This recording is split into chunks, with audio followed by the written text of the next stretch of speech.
Okay, let's unpack this. We're constantly told that happiness is just around the corner, you know, Hmm. waiting for us if we acquire this or that, the perfect job, the right relationship, a certain amount of wealth. Right. The next big thing. But here's the surprising paradox. In societies like the US and UK, despite unprecedented material comfort and technological advancement, our global happiness indexes are actually lower. Yeah, it's quite stark when you look at it. And suicide rates are climbing. How can we be materially rich, yet so often feel, well, emotionally poor? It's truly fascinating, isn't it? And this feeling seems universal. It doesn't really matter how much external success someone has. Right. It raises a really important question for all of us. Are we prisoners of our own minds? Not because of what's happening to us, but because of how we react to it. And that's exactly what we're diving into today. Yeah. Our mission in this deep dive is to really try and understand this psychological trap of modern life. Hmm. We're going to explore the profound insights of Gelong Thubten. He's a Buddhist monk who knows, well, everyone from Hollywood stars to CEOs on navigating stress, addiction, burnout. Quite a range. Definitely. We'll try to uncover what we are truly seeking and maybe discover some practical tools for mental mastery based on his wisdom, guiding us on a journey from chronic wanting to what he calls freedom from wanting. And Thupten's core assertion really lays it bare. He suggests we are indeed prisoners of our own minds. Right. But critically, it's not the external conditions themselves that shackle us. It's how we react to them. Our culture, relentlessly bombards us with this idea that we're somehow incomplete. Always lacking something. Exactly. That happiness is conditional on acquiring this or that. It's so ingrained in our thinking. We constantly set these conditions. I will only be happy if I get the promotion, or maybe I'll be unhappy if this person leaves me. Yeah, those if-only statements. But what Thubten is suggesting here is that this isn't just a fleeting thought. It's actually a fundamental trap. It keeps us perpetually unsatisfied, doesn't it? Precisely. That conditional happiness, it puts us in a constant state of emotional dependency on things that are inherently outside our control. Which just keeps the cycle going. It perpetuates a cycle of yearning, yeah. And the profound part is, he knows this trap intimately because he lived it himself. He shares a really powerful personal story. Oh, right. His background. Yeah, hitting rock bottom, collapsing from burnout and anxiety while living this high adrenaline actor's life in New York. Wow. And his struggles, as he details, weren't new either. He'd experienced teenage trauma, and I read he even ran away from a 4-year meditation retreat at one point. That's right. The emotional pain was just too overwhelming for him then. That must have been a profoundly difficult decision. So what was it about that moment? What became his turning point? What drew him back to face it head on? Well, instead of continuing to avoid the pain, he actually returned to the retreat. He was determined to finally confront it using Buddhist methods. Okay. And this led to a profound insight for him. Avoiding suffering actually strengthens its grip.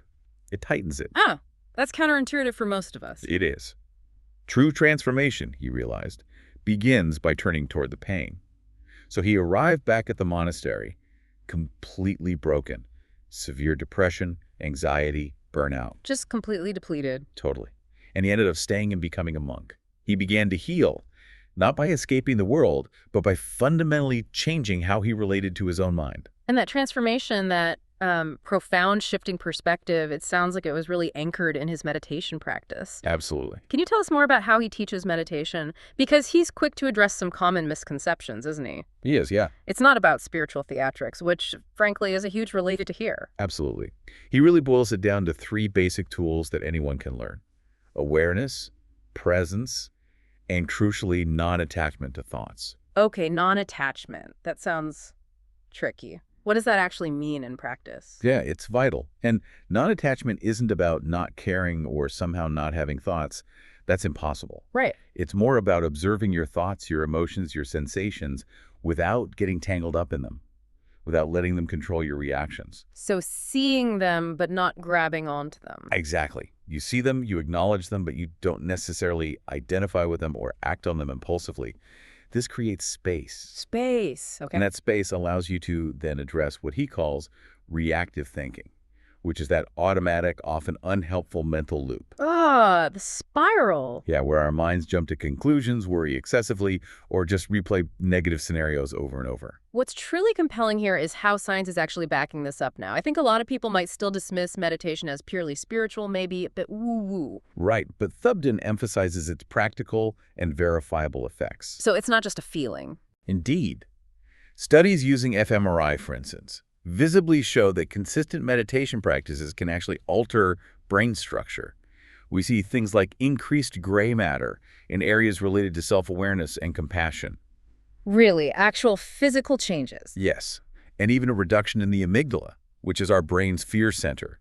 So it's not just some esoteric practice, it's a physiological method to regain power over that reactive thinking. So you're literally retraining your brain. Exactly, putting the brakes on that runaway train of thought. He also offers this powerful societal insight, doesn't he? Connecting this individual struggle to a larger cultural shift. He does. He points out that the decline of traditional religion has left many feeling truly adrift in their search for purpose.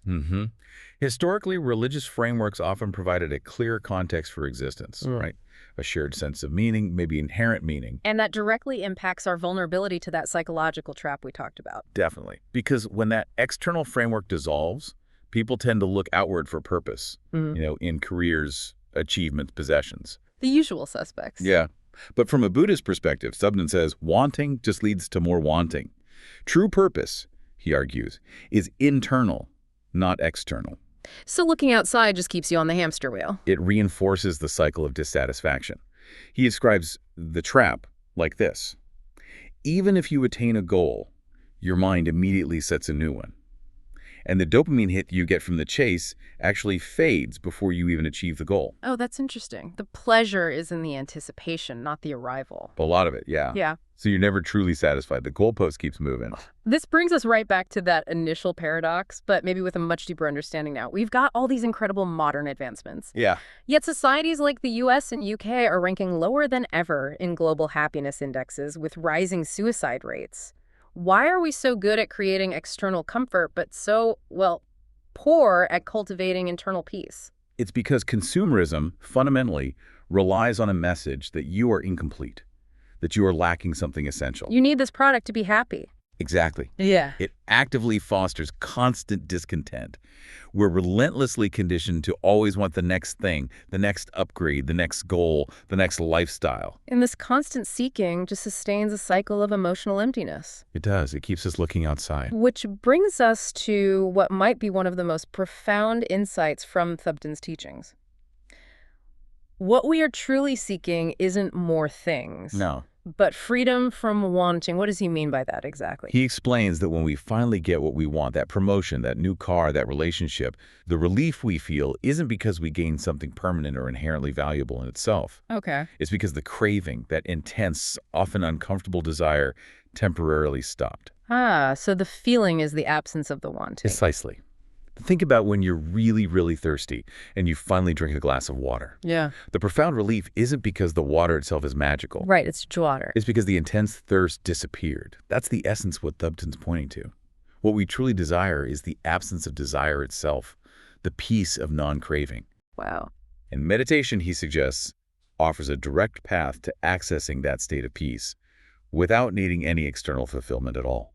So as we bring all of Thubten's powerful insights together, what are the actionable pillars, the key takeaways for cultivating this kind of mental mastery? Well, it really boils down to, I think, 5 crucial understandings or shifts in perspective. Okay. First, it's that profound realization. You are not your thoughts. Your mind is like a busy street, right? And thoughts are the cars driving by. Most of us are constantly jumping into those cars, letting them take us wherever they want. Thubten's wisdom, cultivated through meditation, teaches us to simply stand on the sidewalk. Just watch them go by. Yeah. You see the cars, the thoughts, they exist, but you don't have to get in. You realize they're just fleeting mental events, not commands, not your identity, just clouds passing in the sky of your awareness. That creates crucial space and freedom. Huge freedom. And that connects directly to the next one, doesn't it? The essential need to stop outsourcing happiness. Absolutely. We look for it everywhere but within. But nothing external can truly complete you. That internal work, that's yours alone. It's like trying to fill a leaky bucket from the outside. That's a great analogy, yeah. Pursuing external validation or possessions for happiness is exactly like that. And tied to that is the idea that purpose isn't a thing you find out there. It's not a destination you arrive at. No, it's something you generate from within. Yeah. A deep internal wellspring. It's more like an orientation, a way of being, not a specific goal to tick off. Right. And then, for those inevitable moments of struggle, the tough times. Crucially, remember, suffering doesn't mean you're broken. This is so important. Instead, it can be a powerful teacher if met with courage and skill. Instead of just running from it. Exactly. Our first instinct is always to avoid discomfort, to numb it, distract ourselves. But Thubten is suggesting something radically different, that the pain itself, met with awareness, can actually hold the key to genuine freedom. That takes courage. It does. And finally, perhaps the culmination of all this wisdom. Don't chase relief from the outside. Focus inward. Yeah. The real pursuit, the true mastery, is of the mind itself. It's about building that inner sanctuary, that inner resilience. So this deep dive has really shown us that true strength, maybe true peace, comes not from escaping life, but from meeting it head on. From a place of inner resilience, yeah. Yeah. Cultivated through awareness, through meditation, through non-attachment.